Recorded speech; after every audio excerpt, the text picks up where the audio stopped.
Sudika, you're watching Now at Noon. It's a Monday, and it's the English news here for you on Now 26 with me, Pupe, or Chawadak and me, myself, Kawin Supakit-kun. Well, first let's take a look at Japan.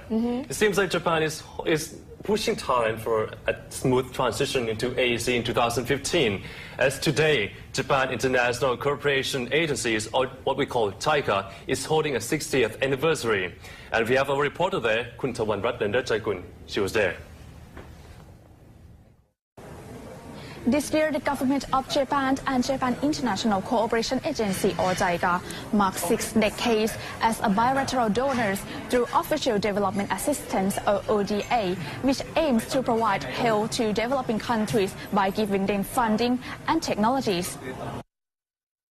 Japan has offered ODA in various forms to about 150 countries and regions over the world in collaboration with various stakeholders.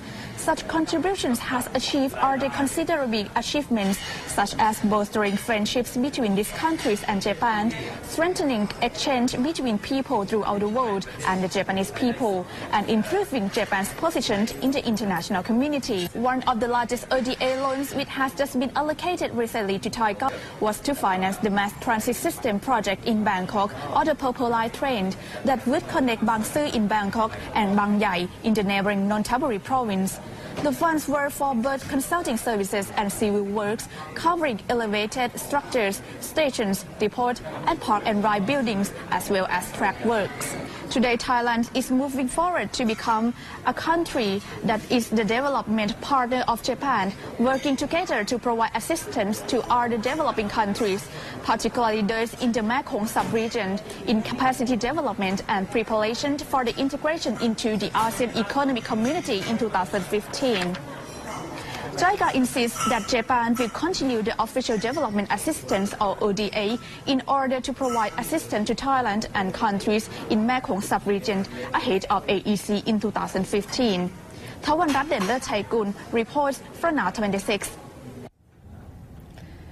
Well, in the meantime, overseas in Asia, there has been a lot of reactions, both positive and somewhat mixed, over the latest surprise by the Chinese government to cut its interest rates. Now, we've had the latest news coming from Friday, but of course we've seen the measures being put in effect as of yesterday, and of course today the markets are open. So with that, on Friday, the People's Bank of China, just to review for you here, surprise markets as it made the move to cut the one-year benchmark lending rate of 40 basis points, the first reduction in more than 2 years. The central bank also lowered the benchmark one-year deposit rate by 25 basis points. China's leadership and central bank are ready to cut interest rates as they try to loosen the lending restrictions, concerned that falling prices could trigger a surge in debt defaults, business failures, and job losses. According to some sources, the reflecting of the changes here shows that there is somewhat of a positive out of this, as markets were immediately positive, but still the PBOC's actions, along with the news from Europe and the Dow Jones Industrial Average, was what was pushing the markets. But overall, though, there are yet again some concerns saying that this move could be a part of a way to counter the slowdown that has been observed in the mainland. As economic growth has slowed to 7.3% in the third quarter, and policymakers feared that it was on the verge of dipping below 7%, a rate not seen since the global financial crisis. Producer prices charged at the factory gate have been falling for almost 3 years, piling pressure on manufacturers and consumer inflation as it is weak. Well, on the Thai economy side, recently, Deputy Prime Minister Momratchawong Pritidathorn Tevakun, he says he believes that Thai economy can grow at least 4% next year as government spending start to roll out. A Thai Chamber of Commerce survey showed that businessmen have a positive outlook for next year, as they expect high government spending, recovery in tourism, and strong cross-border trade growth under ASEAN markets. However, the worrying factors are volatile global economic growth, low crop prices, high debt liabilities, and high cost of living and production. However, Pritidathorn says there are clear signs of recovery following the launch of government projects and investment plans. The government is amending hundreds of regulations to facilitate Thai enterprises to do business easily under the regional integration of AEC. The government is expected to also complete paying 40 billion baht to farmers early next year.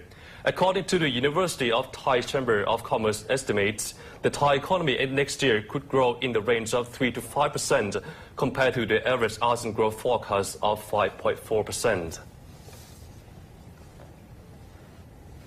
Well, that's quite optimistic because given the fact that the forecast now has been cut to 1% here for the GDP growth in 2014. So I think anyone would really welcome that growth.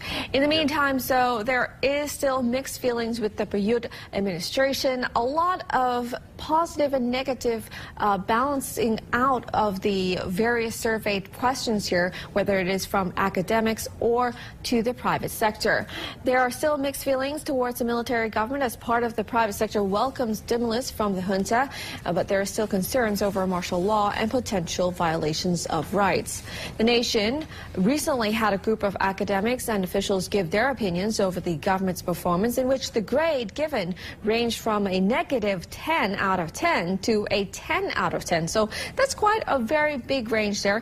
While the National Human Rights Commission member Kuniran Pitakwachara commended the National Council for Peace and Order, or NCPO, for ending the killing of civilians at demonstrations, the Thailand Reform Institute Director Kun Suriyasai Kattatsila said this government still has not produced any tangible policies, especially in the area of governing the country. Meanwhile, the Business Center has endorsed the Prime Minister General Prayut Chan-o-cha's government and urges it to activate or initiate a long-term economic stimulus plan and for the state agencies to collaborate more. Well, I think there's a lot of views coming along. I think we have to really see what happens next year. Yes.